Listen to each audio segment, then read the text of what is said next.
Ia diusir dari rumah sambil menggendong bayi yang baru lahir. Dihina sebagai istri miskin yang dianggap beban hidup. Tak ada yang tahu, wanita itu sebenarnya meninggalkan kekayaan miliaran demi cinta tulus.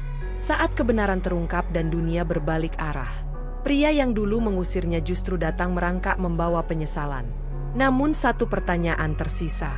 Apakah luka sedalam itu masih pantas diberi kesempatan kedua? Pagi selalu datang dengan cara yang sama di rumah kecil itu. Cahaya matahari masuk perlahan melalui celah gorden tipis berwarna krem, menyentuh lantai keramik yang mulai kusam dimakan usia. Di dapur sederhana, suara panci beradu pelan dengan sendok menjadi musik yang menandai dimulainya hari. Alia berdiri di sana, mengenakan daster bersih berwarna lembut, rambutnya diikat sederhana. Wajahnya tampak tenang meski tubuhnya kini lebih cepat lelah dibanding sebelumnya. Tangannya yang ramping bergerak perlahan menyiapkan sarapan. Sesekali ia berhenti, menekan punggungnya yang terasa pegal, lalu mengelus perutnya yang sudah membulat. Usia kandungannya memasuki bulan ke-7. Setiap gerakan kecil dari dalam rahim selalu membuatnya tersenyum, seolah ada semangat baru yang mengalir di tengah kesunyian rumah itu.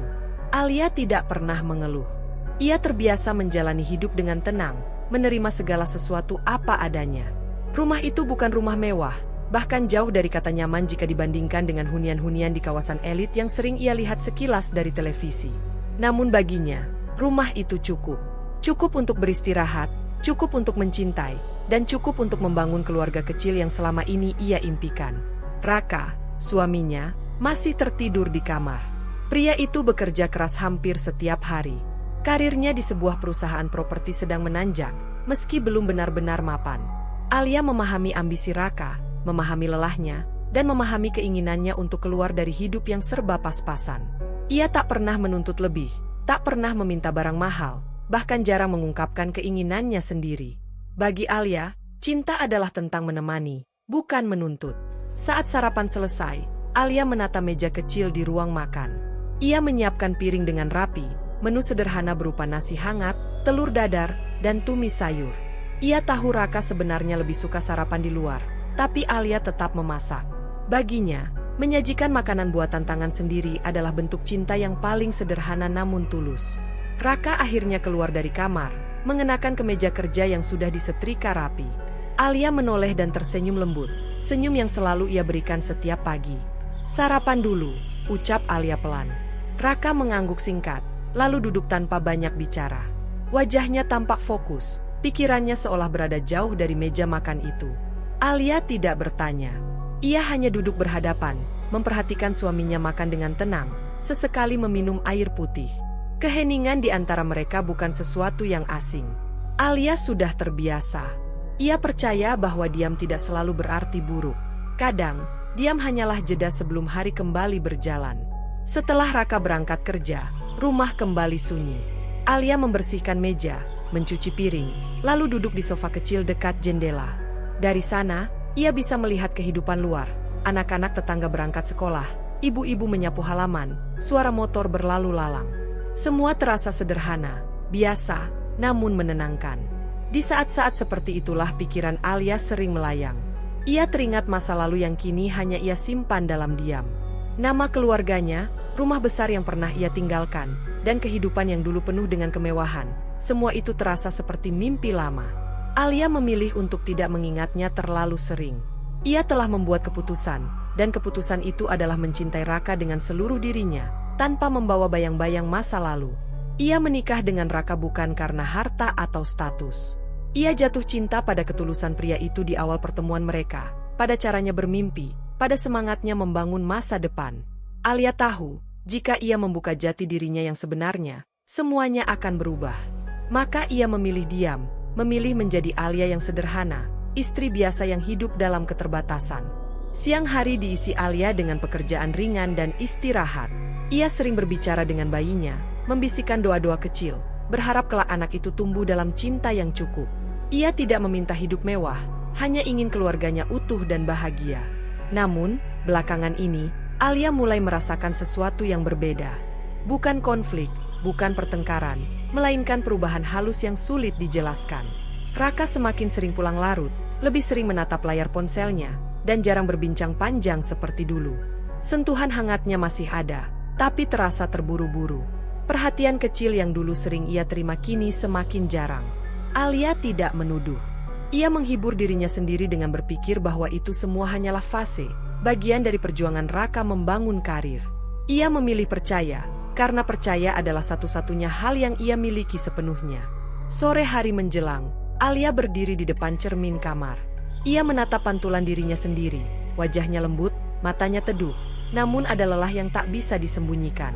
Ia tersenyum kecil, menguatkan diri. Hanya sebentar lagi, bisiknya pada perutnya. Kita akan baik-baik saja. Malam datang membawa keheningan yang lebih dalam. Alia kembali menyiapkan makan malam, menunggu Raka pulang. Saat suaminya akhirnya tiba, Alia menyambutnya dengan senyum yang sama. Senyum yang tidak pernah berubah meski hari demi hari terasa semakin berbeda. Di rumah kecil itu, kehidupan berjalan perlahan. Tidak ada pertengkaran besar, tidak ada air mata yang tumpah. Hanya seorang wanita yang mencintai dengan diam, dan seorang pria yang perlahan tenggelam dalam ambisinya sendiri, tanpa mereka sadari bahwa kehidupan sederhana ini sedang berdiri di tepi perubahan besar. Dan Alia, dengan segala kelembutannya, belum tahu bahwa kesederhanaan yang ia jaga dengan sepenuh hati suatu hari akan menjadi awal dari luka yang tak pernah ia bayangkan. Perubahan besar yang diam-diam berdiri di ambang kehidupan sederhana itu mulai terasa kehadirannya, bukan lewat pertengkaran atau teriakan, melainkan melalui jarak halus yang perlahan merayap di antara Alia dan Raka. Tidak ada kata perpisahan, tidak ada keputusan besar yang diucapkan, hanya perubahan sikap kecil yang jika dikumpulkan, menjelma menjadi dingin yang sulit dijelaskan. Hari-hari Alia kini diisi dengan lebih banyak keheningan. Kehamilannya memasuki bulan ke-8, tubuhnya semakin berat, napasnya kerap terengah saat berjalan terlalu lama. Namun rutinitasnya tak banyak berubah. Ia tetap bangun pagi, menyiapkan sarapan, membersihkan rumah, dan menunggu Raka pulang setiap malam. Hanya saja, kebersamaan yang dulu terasa hangat kini berubah menjadi sekadar kebiasaan. Raka semakin sering berbicara tentang uang. Tentang rekan-rekannya di kantor yang membeli mobil baru, tentang atasan yang pindah ke rumah lebih besar, tentang gaya hidup yang menurutnya pantas dimiliki oleh orang-orang sukses. Setiap ceritanya selalu berakhir dengan desahan panjang, seolah hidup yang ia jalani sekarang terlalu sempit untuk menampung ambisinya. Kita ini hidup terlalu sederhana, Li, ucap Raka suatu malam sambil melepas sepatu kerjanya. Aku capek lihat orang lain melangkah jauh, sementara aku masih begini-begini saja. Alia menatap suaminya dengan lembut. Ia ingin berkata bahwa kesederhanaan bukanlah kesalahan, bahwa hidup mereka masih layak disyukuri. Namun ia memilih diam.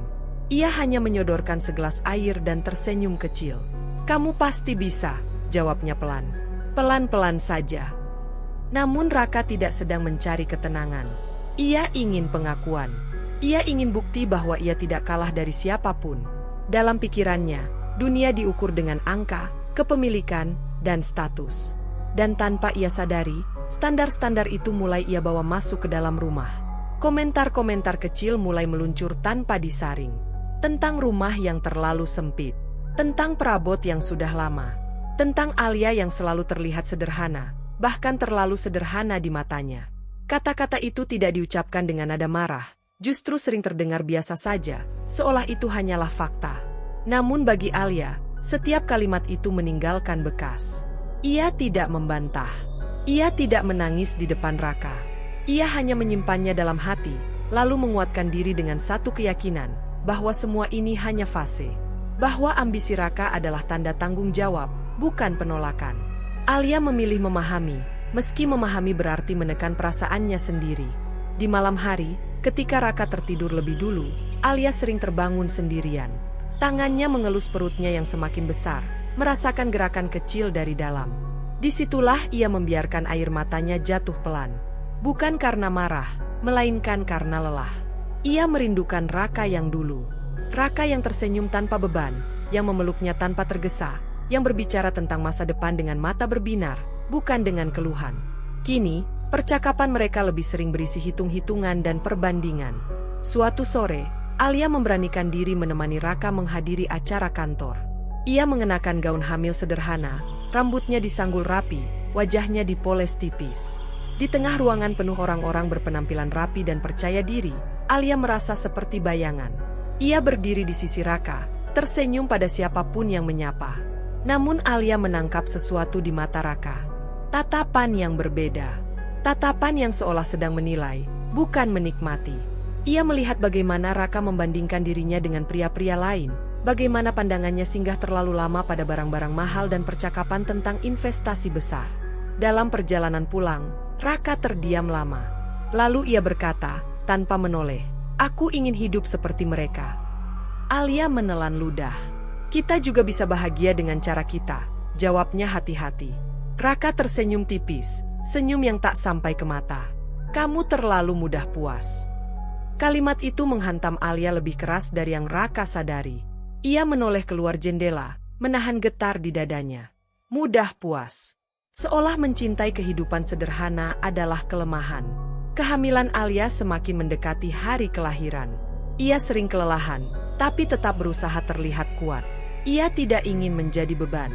Ia tidak ingin menambah tekanan Raka. Bahkan saat dokter menyarankan lebih banyak istirahat, Alia tetap memastikan rumah dalam keadaan rapi, makanan tersedia, dan kebutuhan Raka terpenuhi. Cinta Alia adalah cinta yang bekerja dalam diam. Namun cinta itu mulai terasa sepi. Sentuhan Raka jarang bertahan lama. Perbincangan mereka cepat berakhir.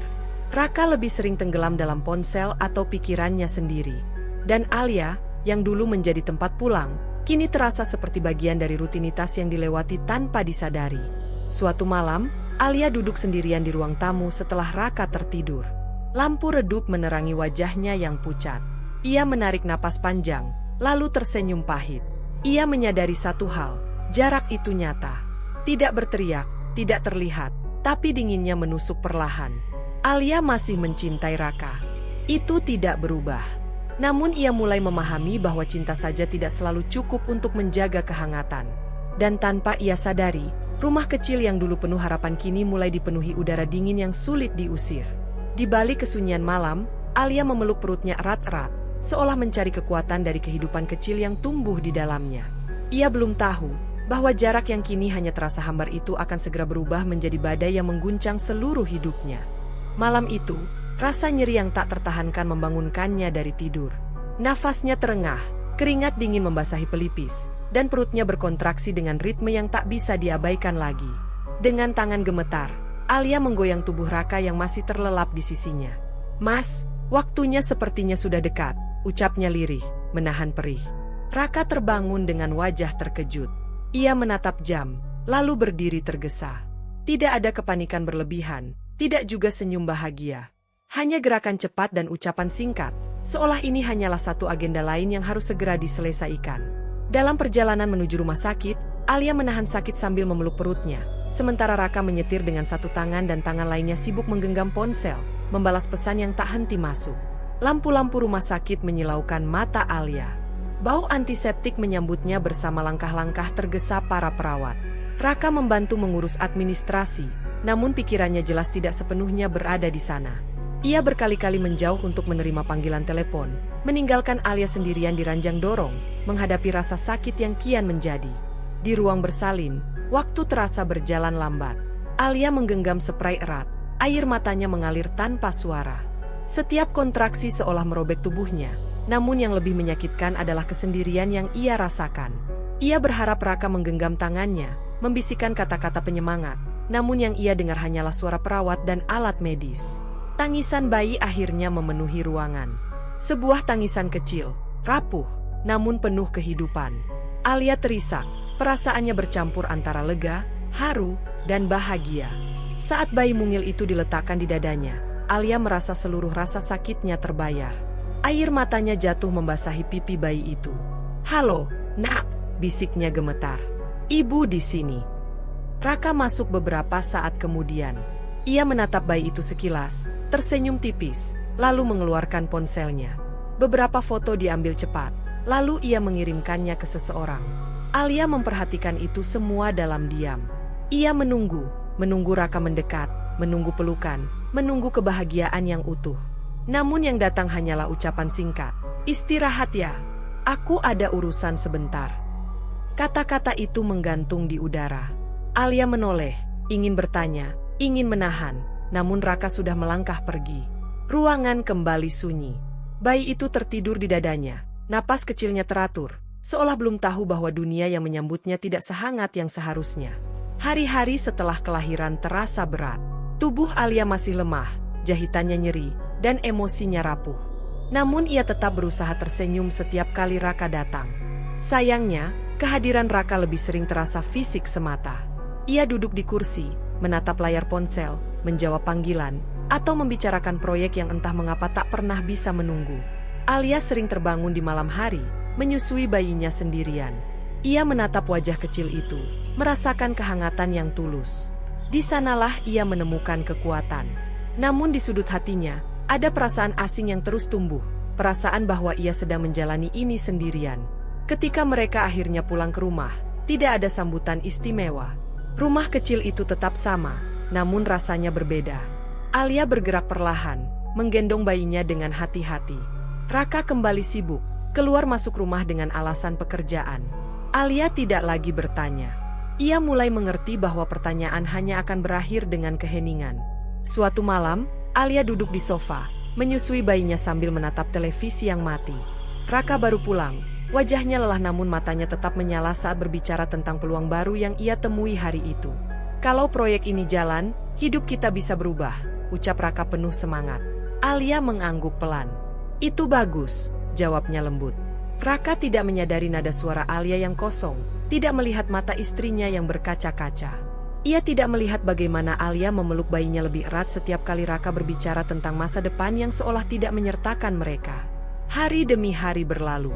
Alia mulai menerima kenyataan pahit yang sulit ia akui. Bahwa kelahiran anak mereka, yang seharusnya menyatukan, justru memperjelas jarak yang selama ini samar. Ia mulai merasa bahwa dirinya dan bayi kecil itu bukan lagi pusat dunia Raka. Namun Alia tidak berubah. Ia tetap merawat anaknya dengan sepenuh hati, tetap menyambut Raka dengan senyum, tetap menyiapkan makanan dan rumah sebaik yang ia bisa. Cintanya tidak berkurang, hanya saja kini dibalut kelelahan dan kesepian. Di suatu dini hari, saat Alia menimang bayinya yang rewel, ia menatap wajah kecil itu lama-lama. Hatinya bergetar oleh satu kesadaran yang tak bisa ia tolak lagi. Apapun yang akan terjadi ke depan, ia harus kuat, untuk dirinya dan untuk anak ini.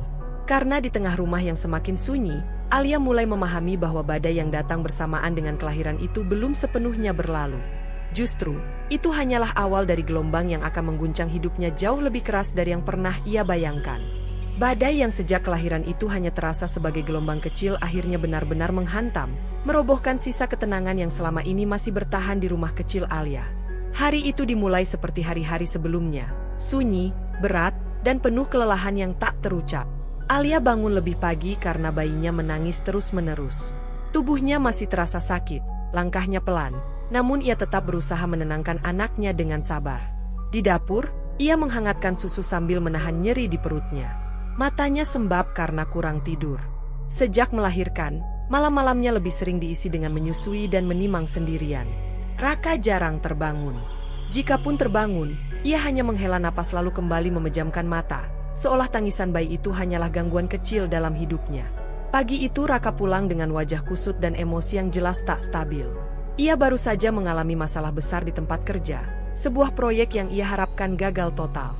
Alia tidak tahu detailnya, namun ia bisa merasakan hawa panas yang dibawa Raka masuk ke dalam rumah. "Aku capek," bentak Raka sambil melempar tas kerjanya ke sofa. Alia terkejut. Ia mendekat perlahan, menggendong bayinya yang mulai tertidur. "Mas, kamu mau minum dulu? Aku buatkan." "Jangan sok perhatian," potong Raka kasar. "Kamu tahu nggak sih, aku pusing mikirin hidup ini." Alia terdiam. Ia menelan ludah, jantungnya berdegup cepat. Ia tidak pernah melihat Raka semarah ini sebelumnya. Rumah yang biasanya sunyi kini terasa sesak. "Aku kerja mati-matian, tapi hidup kita tetap begini-begini saja," lanjut Raka dengan suara meninggi. "Lihat rumah ini. Lihat hidup kita. Semua serba pas-pasan." Alia menggenggam kain bedong bayinya lebih erat. "Mas, kita bisa pelan-pelan," ucapnya pelan, hampir berbisik. Namun kalimat itu justru memicu amarah yang lebih besar. Raka tertawa sinis. "Pelan-pelan? Sampai kapan? Kamu tahu nggak, semua ini berat karena kamu." Alia terdiam kaku. Kata-kata itu seperti pisau yang menancap tanpa peringatan. "Kamu cuma di rumah, nggak menghasilkan apa-apa. Sekarang malah nambah beban dengan bayi ini," lanjut Raka tanpa menahan diri. Tubuh Alia gemetar. Bayinya terbangun dan mulai menangis. Alia mencoba menenangkannya, air mata jatuh tanpa suara. "Mas, ini anak kita. Anak kita." Raka mendengus. "Aku nggak pernah minta hidup seperti ini." Kalimat itu menghancurkan sesuatu di dalam diri Alia. Dadanya terasa sesak, napasnya tercekat. Ia menatap Raka, mencari sisa-sisa pria yang dulu ia cintai, namun yang ia lihat hanya seseorang yang dipenuhi amarah dan kekecewaan. "Aku menyesal menikah denganmu," kata Raka dingin. "Kamu miskin, hidupmu miskin, dan sekarang menyeretku ke kehidupan miskin ini." Kata miskin diucapkan dengan begitu mudah, seolah Alia bukan manusia, melainkan kesalahan yang ingin ia singkirkan. Alia merasa dunia berputar. Ia ingin membela diri, ingin berteriak, ingin mengungkapkan semua yang ia simpan selama ini, tentang siapa dirinya sebenarnya, tentang kehidupan yang ia tinggalkan demi cinta. Namun tidak satu pun kata keluar dari mulutnya. Raka melangkah mendekat, menunjuk ke arah pintu. "Pergi dari rumah ini. Aku muak melihatmu. Bawa anak itu juga." Alia membeku. Ia menatap Raka dengan mata penuh luka. "Mas, aku baru melahirkan. Aku belum kuat." Raka tidak peduli. "Itu bukan urusanku. Pergi sekarang juga." Tangisan bayi semakin keras, memecah keheningan yang mencekam. Alia merasa tubuhnya lemas, namun ia tahu satu hal, ia tidak bisa tinggal. Dengan tangan gemetar, ia masuk ke kamar, mengambil beberapa pakaian seadanya. Tidak ada koper, hanya tas kecil. Semua dilakukan dalam diam, dengan air mata yang terus mengalir. Ia menggendong bayinya, menatap sekeliling rumah kecil itu untuk terakhir kalinya. Tempat yang dulu ia anggap sebagai rumah kini terasa asing. Setiap sudutnya menyimpan kenangan, namun kini semuanya terasa kosong. Saat Alia melangkah menuju pintu, Raka tidak menoleh. Ia duduk di sofa, menatap kosong ke depan, seolah Alia dan bayi itu tidak pernah berarti apa-apa. Alia berhenti sejenak. Ia berharap, dalam hati yang paling dalam, Raka akan memanggilnya, menyesali kata-katanya, atau setidaknya menahan langkahnya. Namun harapan itu runtuh bersama langkah terakhirnya keluar dari rumah. Pintu tertutup pelan di belakangnya. Di luar, udara terasa dingin. Langit mendung, angin berhembus pelan. Alia berdiri di teras, menggendong bayinya erat-erat. Tangisnya pecah untuk pertama kalinya tanpa ia tahan. Tangisan yang membawa semua rasa sakit, penghinaan, dan kehancuran harga diri. Ia berjalan perlahan menyusuri jalan, tanpa tujuan jelas. Setiap langkah terasa berat, bukan hanya karena tubuhnya yang masih lemah, tetapi karena hatinya yang hancur. Alia tidak tahu kemana ia harus pergi. Ia hanya tahu satu hal, ia harus bertahan. Di tengah langkahnya yang tertatih, Alia menunduk, membisikkan janji pada bayinya. "Ibu akan kuat, walau dunia ini kejam."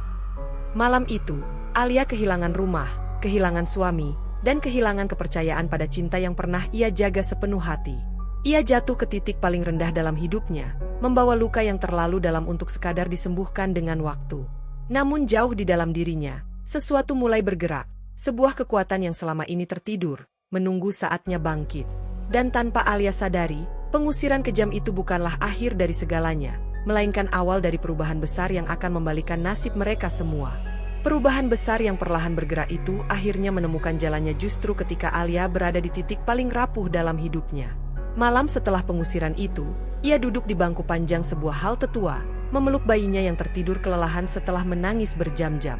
Tubuh Alia masih lemah, bekas jahitan melahirkan terasa nyeri setiap kali ia bergerak, namun ia tak punya pilihan selain bertahan. Ia tidak tahu kemana harus pergi.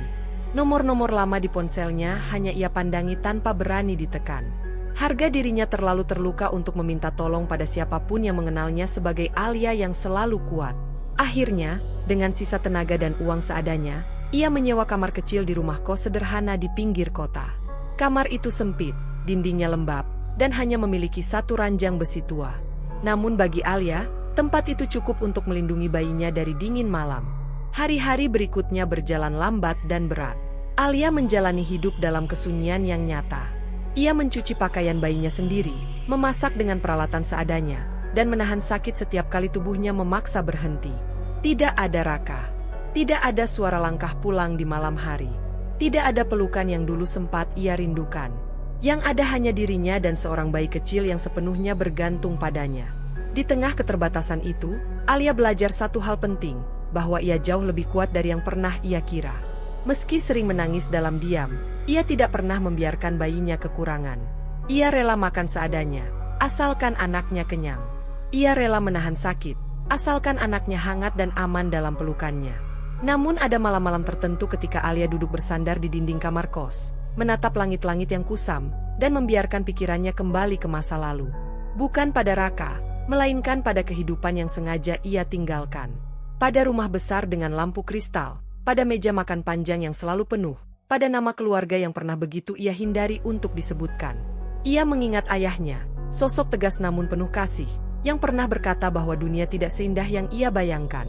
Ia mengingat ibunya, yang memeluknya erat saat Alia memilih pergi tanpa membawa apapun selain keberanian dan cinta. Alia menutup rapat kenangan itu selama ini, menguburnya dalam-dalam demi hidup sederhana yang ia pilih. Suatu sore, ketika Alia baru saja menenangkan bayinya yang rewel, terdengar ketukan pelan di pintu kamar kos.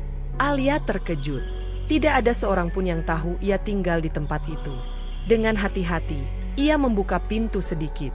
Di hadapannya berdiri seorang pria parubaya dengan setelan rapi, wajahnya tenang, sorot matanya penuh hormat. Ia menundukkan kepala sedikit. "Nona Alia," ucapnya lembut. Jantung Alia berdegup keras. Sudah bertahun-tahun tak ada yang memanggilnya dengan sebutan itu. "Maaf, Anda salah orang," jawab Alia gugup sambil hendak menutup pintu. Pria itu menahan pintu dengan sopan. "Saya tidak salah, Nona. Saya Bima, orang kepercayaan keluarga Anda." Alia membeku. Nama itu membuka pintu yang selama ini ia kunci rapat. Bima adalah orang yang dulu sering mengantarnya ke sekolah, orang yang selalu berdiri di belakang ayahnya, orang yang tahu segalanya tentang kehidupan yang ia tinggalkan. "Bagaimana? Anda menemukan saya?" Suara Alia bergetar. "Kami tidak pernah berhenti mengawasi dari jauh," jawab Bima jujur. "Bukan untuk mengatur hidup Anda, tapi untuk memastikan Anda aman." Alia menunduk. Air matanya jatuh tanpa bisa ia tahan lagi. Semua benteng yang ia bangun runtuh seketika. Bima melangkah masuk setelah Alia mempersilakan dengan isyarat lemah. Pandangan pria itu menyapu kamar kecil itu, berhenti pada bayi yang tertidur di pelukan Alia. "Ini cucu tuan besar," ucap Bima lirih, penuh rasa haru. Alia memejamkan mata. "Saya tidak ingin kembali," katanya cepat.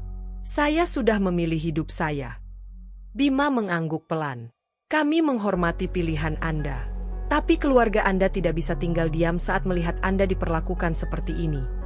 Alia menggenggam kain bedong bayinya.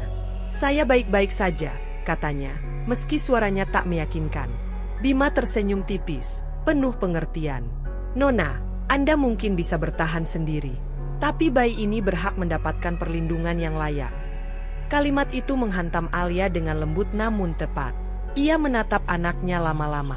Untuk pertama kalinya sejak pengusiran itu, Alia mempertimbangkan sesuatu yang selama ini ia tolak mentah-mentah.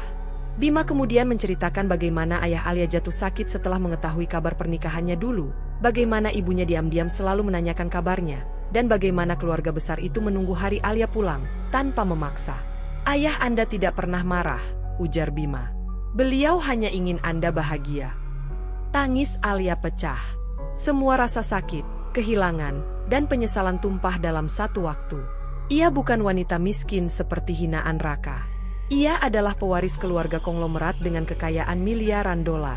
Namun semua itu terasa tidak berarti dibandingkan luka yang kini ia bawa. Malam itu, Alia duduk lama bersama Bima. Tidak ada keputusan besar yang diambil. Tidak ada janji kepulangan. Hanya satu kesepakatan, bahwa Alia dan bayinya tidak akan dibiarkan sendirian lagi. Ketika Bima pamit, ia meninggalkan sebuah kartu nama dan satu kalimat sederhana. "Pintu itu tidak pernah tertutup untuk Anda, Nona Alia." Setelah pintu tertutup, Alia menatap bayinya yang tertidur damai. Untuk pertama kalinya sejak diusir, Alia merasakan secercah kehangatan di dadanya.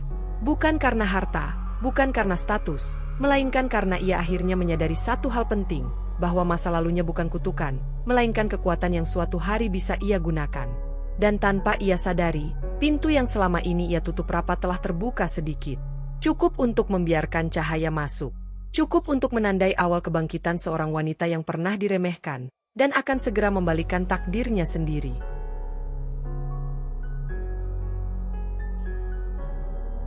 Sejak pertemuan dengan Bima, Hari-hari Alia tidak lagi sepenuhnya sunyi.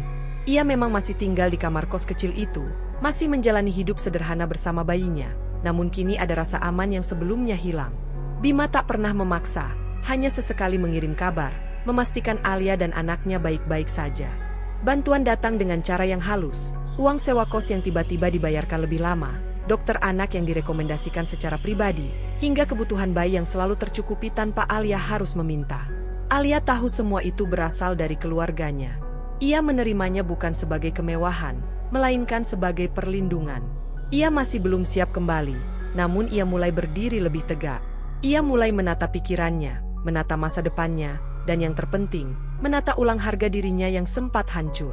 Di sisi lain, Raka menjalani hari-harinya dengan perasaan lega setelah kepergian Alia. Rumah terasa lebih sunyi, namun baginya itu adalah kebebasan. Tidak ada tangisan bayi, tidak ada wanita lemah yang menurutnya hanya menjadi beban. Ia menenggelamkan dirinya sepenuhnya dalam pekerjaan, percaya bahwa hidupnya akan membaik tanpa gangguan. Namun keyakinan itu tidak bertahan lama. Proyek besar yang selama ini ia banggakan mulai menunjukkan tanda-tanda kegagalan. Investor utama tiba-tiba menarik diri.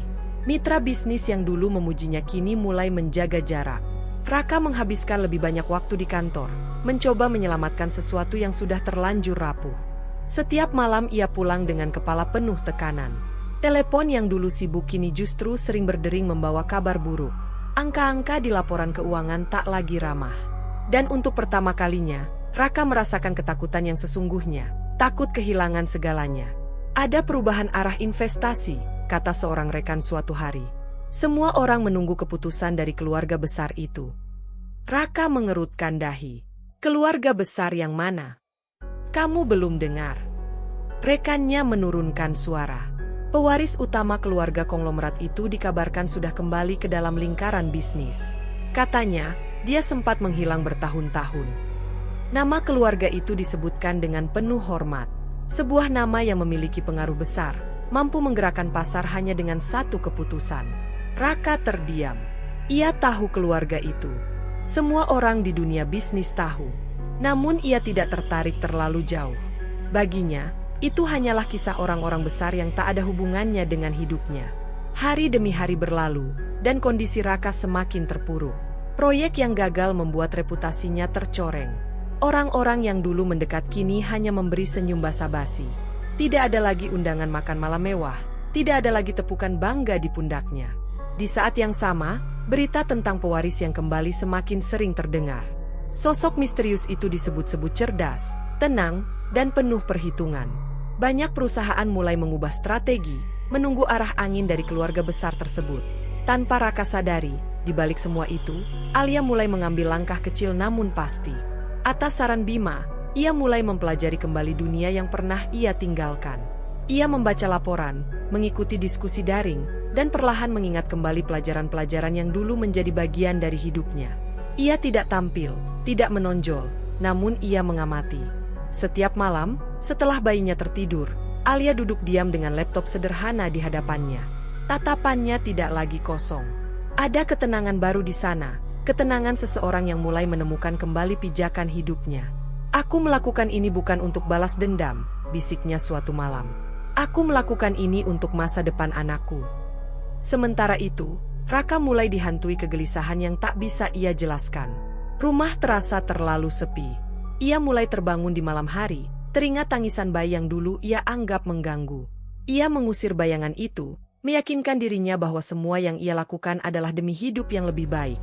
Namun hidup justru menjawab dengan cara sebaliknya. Suatu pagi, Raka dipanggil ke ruang rapat. Keputusan final dibacakan, proyek utama resmi dihentikan. Tidak ada kompromi, tidak ada kesempatan kedua. Dunia yang selama ini ia bangun runtuh dalam hitungan menit. Saat keluar dari gedung itu, Raka berdiri lama di pelataran, menatap kota yang sibuk. Untuk pertama kalinya, ia merasa kecil, tidak berdaya. Dan anehnya, di tengah kekacauan itu, satu nama terlintas di benaknya, Alia. Ia menggeleng, mengusir pikiran itu. Baginya, Alia hanyalah bagian dari masa lalu yang telah ia buang. Namun takdir memiliki rencana lain. Di sebuah ruang rapat besar, jauh dari kehidupan Raka yang mulai runtuh, nama Alia disebut dengan penuh hormat. Tidak sebagai istri seseorang, tidak sebagai wanita miskin, melainkan sebagai pewaris sah yang akhirnya kembali melangkah ke panggung yang seharusnya. Dan tanpa Raka ketahui, kebenaran itu sedang bergerak mendekat. Pelan, tenang, namun tak terelakkan. Apa yang dulu ia hina, kini sedang bangkit. Dan ketika kebenaran itu sepenuhnya terungkap, tidak ada satupun yang bisa ia banggakan akan tersisa.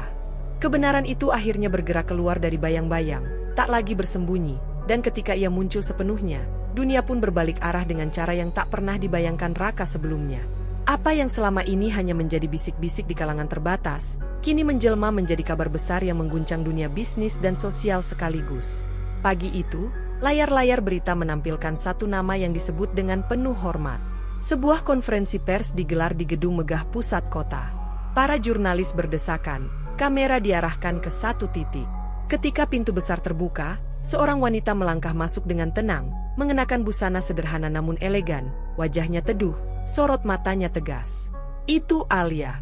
Bukan Alia yang dulu keluar dari rumah sambil menggendong bayi dengan tubuh gemetar dan mata sembab.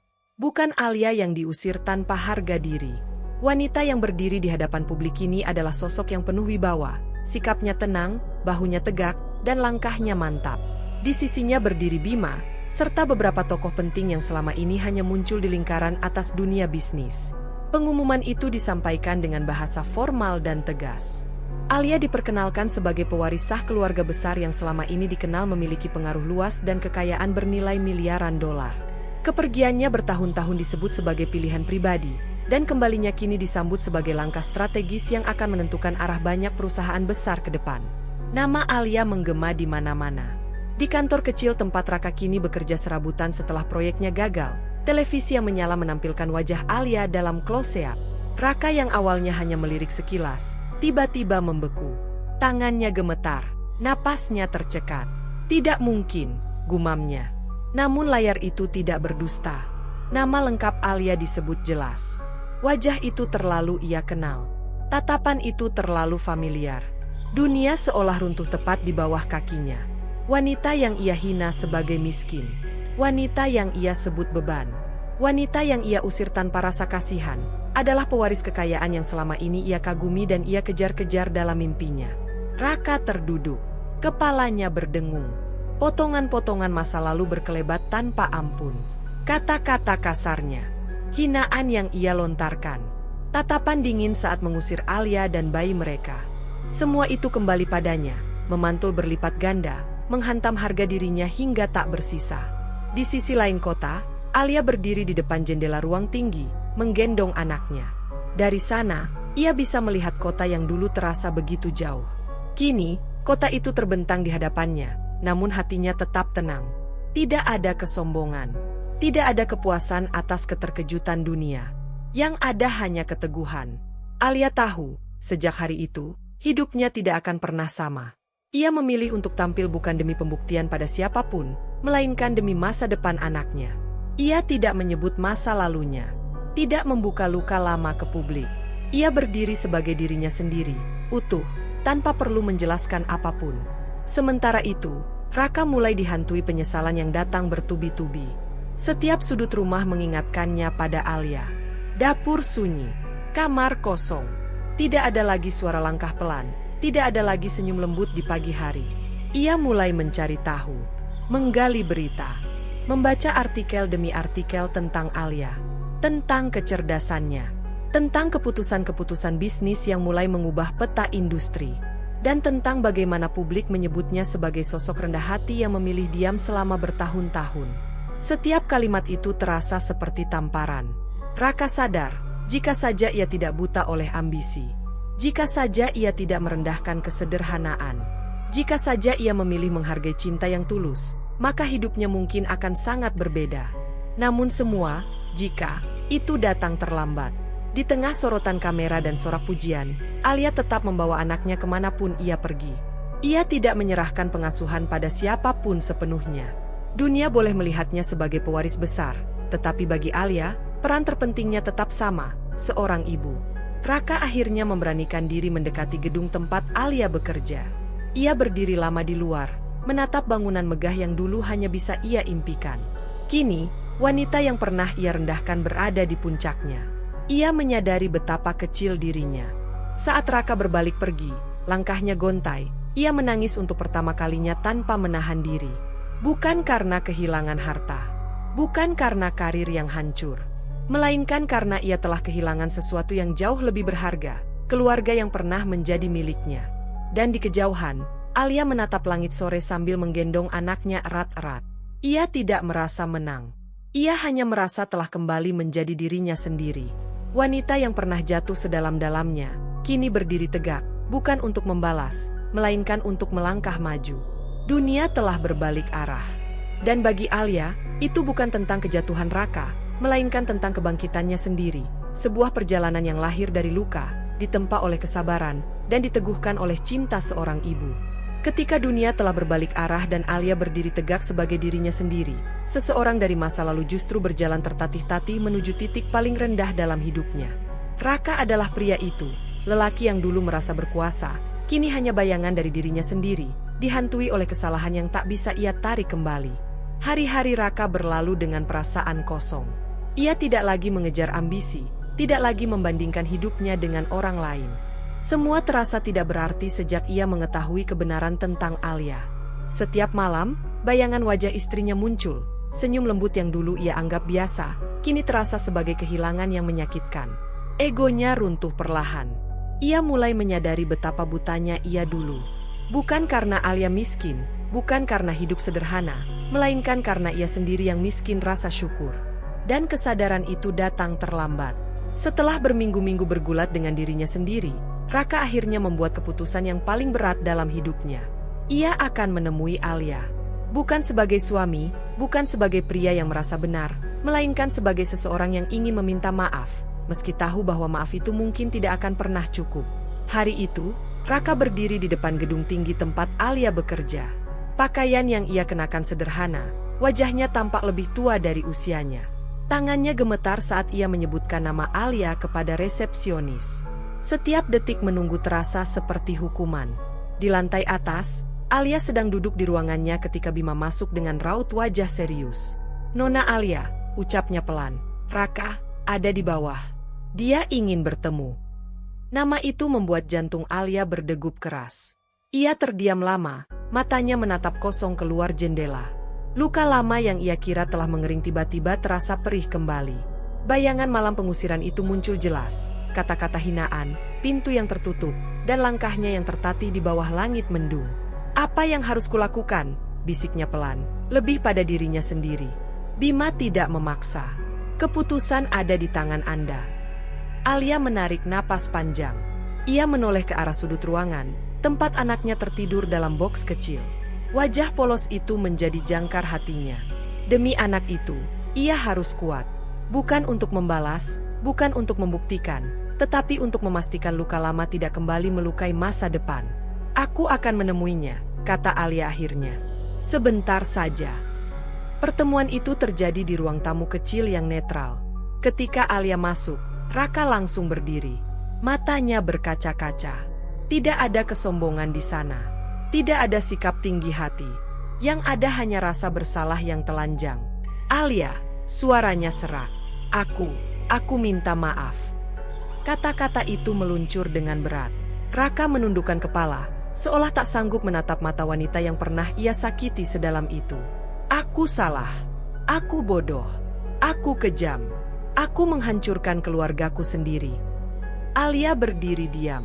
Dadanya terasa sesak, namun wajahnya tetap tenang. Ia mendengarkan, membiarkan Raka mengeluarkan semua yang ia pendam. "Aku tidak datang untuk meminta apapun," lanjut Raka dengan suara gemetar. "Aku hanya ingin kamu tahu bahwa aku menyesal. Setiap hari." Keheningan menggantung di antara mereka. Alia memejamkan mata sejenak. Di dalam dirinya, dua perasaan bertarung keras. Luka lama yang belum sepenuhnya sembuh, dan kenangan cinta yang pernah begitu tulus. Ia teringat malam-malam menunggu Raka pulang. Teringat bagaimana ia menahan tangis saat dihina. Teringat bagaimana ia berjalan pergi sambil menggendong bayi mereka, tanpa tahu kemana harus melangkah. Semua itu nyata. Semua itu menyakitkan. "Apa yang kamu harapkan sekarang?" tanya Alia akhirnya. Suaranya tenang namun tegas. Raka menggeleng pelan. Tidak ada. Aku tidak pantas berharap apapun. Aku hanya tidak ingin pergi tanpa mengucapkan maaf. Jawaban itu membuat hati Alia bergetar. Ia menyadari satu hal, Raka memang berubah. Namun perubahan tidak selalu berarti penghapusan luka. Aku memaafkanmu, ucap Alia perlahan. Raka terkejut. Matanya terangkat, penuh harap. Namun harapan itu segera runtuh saat Alia melanjutkan. Tapi memaafkan tidak berarti melupakan. Dan tidak berarti aku harus kembali. Kata-kata itu diucapkan tanpa kebencian. Justru dengan keteguhan seorang wanita yang telah belajar mencintai dirinya sendiri. Aku punya anak yang harus kulindungi, lanjut Alia. Aku tidak bisa mempertaruhkan masa depannya pada masa lalu yang pernah menghancurkan kami. Air mata Raka jatuh. Ia mengangguk pelan. Aku mengerti, bisiknya. Aku pantas menerima ini. Alia menatapnya untuk terakhir kali. Tidak ada kemarahan di matanya. Tidak juga cinta seperti dulu. Yang ada hanyalah penerimaan, bahwa beberapa cerita memang tidak ditakdirkan untuk berakhir bahagia bersama. Ketika Raka pergi, langkahnya berat namun jujur. Ia datang membawa penyesalan, dan pergi dengan kesadaran bahwa tidak semua kesalahan bisa ditebus dengan kata maaf. Alia kembali ke ruangannya, menggendong anaknya erat-erat. Air matanya akhirnya jatuh, bukan karena lemah, melainkan karena ia telah melewati ujian terberat dalam hidupnya, memilih dirinya sendiri dan masa depan anaknya di atas kenangan cinta yang pernah ada. Di dalam pelukan itu, Alia tahu satu hal. Apapun yang akan ia pilih selanjutnya, keputusan itu bukan lagi tentang luka, melainkan tentang harapan. Dan itu adalah awal dari akhir yang sesungguhnya. Dan itulah awal dari akhir yang sesungguhnya, ketika Alia akhirnya berdiri di persimpangan hidupnya sendiri, bukan lagi sebagai wanita yang terluka, melainkan sebagai ibu yang telah menemukan kembali nilai dirinya. Hari-hari setelah pertemuannya dengan Raka berjalan dengan tenang, namun jauh di dalam hatinya, gelombang besar masih terus bergerak. Keputusan telah diucapkan, tetapi maknanya terus bergema, menuntut pemahaman yang lebih dalam. Alia kembali pada rutinitasnya, namun kini dunia memandangnya dengan cara yang berbeda. Ia menghadiri rapat, membuat keputusan penting, dan memikul tanggung jawab besar yang selama ini tertunda.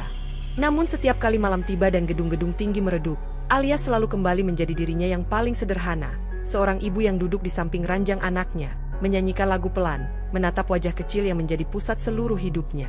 Di sanalah Alia merenung tentang cinta yang pernah ia jaga sepenuh hati, tentang kesetiaan yang tak pernah ia minta balasan, tentang kesombongan yang mampu membutakan seseorang hingga menghancurkan hal paling berharga yang ia miliki. Alia tidak membenci Raka. Kebencian membutuhkan energi yang terlalu besar, dan ia tak ingin lagi membuang tenaga untuk masa lalu. Namun memaafkan tidak serta-merta membuka kembali pintu yang pernah ditutup dengan luka. Raka, di sisi lain, menjalani hari-harinya dengan kesadaran yang pahit. Ia tidak lagi mencari Alia, tidak lagi mengirim pesan atau mencoba mendekat. Ia menghormati batas yang telah ditetapkan Alia, meski setiap langkah menjauh terasa seperti hukuman yang pantas ia terima. Ia mulai bekerja dari nol, hidup sederhana, dan belajar menerima bahwa hidup tidak selalu berjalan sesuai keinginannya. Di malam-malam sepi, Raka sering duduk sendirian, menatap langit tanpa tahu harus berharap pada siapa. Ia akhirnya memahami satu kebenaran yang dulu tak pernah ia akui, bahwa harta dan status tidak pernah bisa menggantikan cinta yang tulus. Dan bahwa penyesalan, seberapapun dalamnya, tidak selalu datang tepat waktu. Suatu sore, Alia mengajak anaknya berjalan di taman. Angin sepau-sepau menyentuh wajah mereka. Anak kecil itu tertawa, tangannya meraih udara, matanya berbinar penuh rasa ingin tahu. Alia tersenyum, air matanya nyaris jatuh karena haru. Di momen itulah ia benar-benar mengerti apa arti kekayaan yang sesungguhnya. Bukan gedung tinggi, bukan angka di rekening, melainkan ketenangan hati dan masa depan yang aman bagi anaknya. Alia teringat pertanyaan yang sering muncul di benaknya. Apakah ia seharusnya memberi kesempatan kedua? Apakah cinta lama pantas diperjuangkan kembali? Namun setiap kali pertanyaan itu muncul, Alia selalu kembali pada satu ingatan yang tak bisa ia abaikan. Malam ketika ia diusir, hinaan yang melukai harga dirinya, dan tangisan bayi yang ia peluk sendirian di jalan gelap. Bukan untuk menyimpan dendam, melainkan untuk mengingat pelajaran. Alia akhirnya memahami bahwa kesempatan kedua bukan selalu tentang kembali bersama. Terkadang, kesempatan kedua adalah keberanian untuk memilih jalan yang berbeda, agar luka yang sama tidak terulang. Ia memilih menutup pintu masa lalu bukan dengan kebencian, melainkan dengan keteguhan. Ia menulis satu surat singkat untuk Raka. Tidak panjang, tidak dramatis. Hanya beberapa kalimat yang jujur. Aku sudah memaafkanmu. Aku berharap kamu menemukan hidup yang lebih baik. Namun jalanku kini berbeda. Aku memilih melangkah maju, demi diriku dan anakku. Ketika surat itu sampai ke tangan Raka, ia membacanya dalam diam. Tidak ada amarah. Tidak ada tangisan berlebihan. Hanya napas panjang dan satu anggukan kecil. Untuk pertama kalinya, ia benar-benar menerima kenyataan. Alia melangkah ke hari esok dengan langkah ringan. Ia tidak merasa kalah, tidak pula merasa menang. Ia hanya merasa utuh. Ia membangun hidupnya bukan di atas balas dendam, melainkan di atas harga diri yang telah ia kumpulkan kembali satu persatu. Di suatu pagi yang cerah, Alia berdiri di depan jendela, menggendong anaknya, menatap matahari yang naik perlahan. Dunia terasa luas, namun tidak lagi menakutkan. Ia tahu, apapun yang akan datang, ia siap menghadapinya. Karena kini ia telah belajar satu hal yang paling berharga, bahwa cinta sejati tidak pernah merendahkan, kesederhanaan bukanlah kelemahan, dan penyesalan tidak pernah bisa dibeli dengan uang sebesar apapun. Dan di sanalah cerita ini berakhir. Bukan dengan kebencian, bukan dengan balas dendam, melainkan dengan seorang wanita yang memilih dirinya sendiri, memilih masa depan anaknya, dan memilih untuk tidak kembali ke tempat yang pernah menghancurkannya. Sebab ada luka yang mengajarkan, ada kehilangan yang menyelamatkan, dan ada perpisahan yang justru menjadi awal dari kehidupan yang sesungguhnya.